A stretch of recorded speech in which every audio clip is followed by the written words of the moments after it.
What's up, guys? Prince Sports, keeping it 3,000. Tonight, Kevin Durant, stash that crown, tuck it.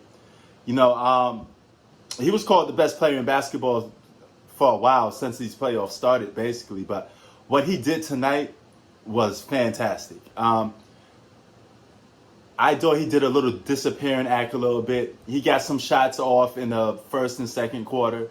All right, he was just lukewarm. Okay, but what he did in that second half of basketball was flat out amazing.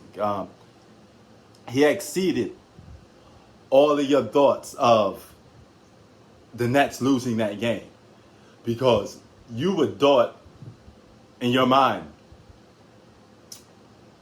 if the Nets were behind by 20 plus points going into 30, you would have said, there's no way they win this game. Okay? There's no way the Nets win this game. The Bucks are going to win this game. Everybody was about to pack it in.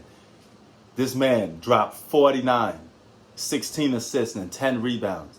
And the fact that he's dropping assists shows that he was carrying his team, if you look at it really from beginning to end, because his dominance was just felt all around the basketball court. I thought the Milwaukee Bucks did a lot of bad things by trying to let PJ Tucker stop Kevin Durant.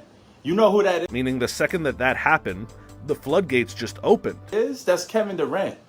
You're going to have a hard time trying to stop Kevin Durant by just pulling off ISOs, like try to double team the man a little bit, But even if he saw another body, he was doing a great job of passing the ball. Kevin Durant's approach. There's two approaches that you take when you're playing basketball, right? One approach is you could just go with the flow of the game, try to keep it close so you can make a burst in the fourth quarter and win the game. That's what Kevin Durant did, but he did it really starting from the third quarter and up, because they were down by 20 plus points. And that's probably was his whole approach for this whole game.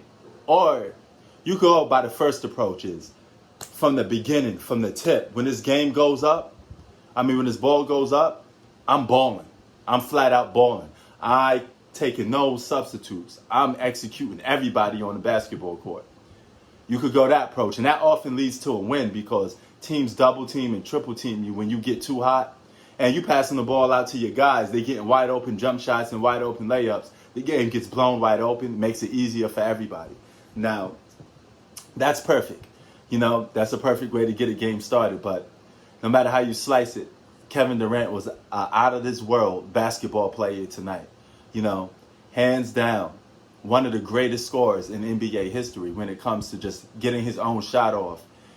He got that ratchet, man. A 7-foot guy that could shoot the ball like a guard.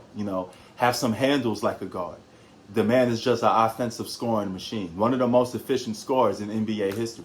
And you just got to take your hat off to him, man. The way he played tonight was something that a lot of other players, we was asking for them to do, but they didn't do it. LeBron didn't do it. But the only guys that you see doing it right now is Kevin Durant and Kawhi Leonard. But even Kawhi Leonard didn't put on a scoring display like this. He did a complete different way. He was defense and offense, and his dominance was felt on the court too. Those two guys are by far number one and two best players in the game right now, and they're on a collision course. Hopefully, we get to see both of these guys play in the finals. Kawhi versus Kevin Durant. Okay? From an individual standpoint, because basketball is a team game and an individual game, all rolled into one for your perfect entertainment. Prince Sports out. Peace. Shout out to Kevin Durant. Great performance.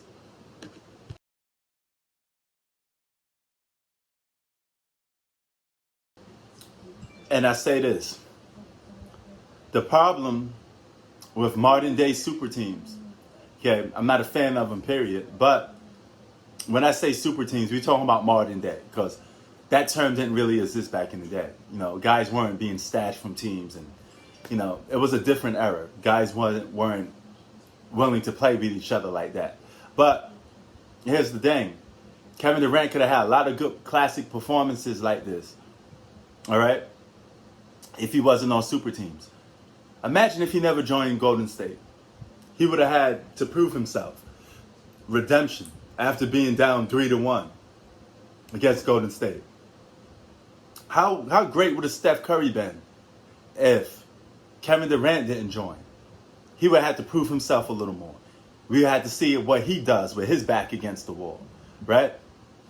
But when super teams come together, they deplete competition of basketball, and they deplete a player of his individual greatness, because we don't get to see these moments like we just seen Kevin Durant do just now. So that I wanted to tell in my closing statements about Kevin Durant's performance, because we're saying that could be his best performance of the playoffs, right? But guess what? He's been in the league for years now. He should have had more moments like this, right? But he got those moments stolen and taken away from him because he was on super teams. And that's the irony and sadness about being on super teams. Prince Sports out. Peace.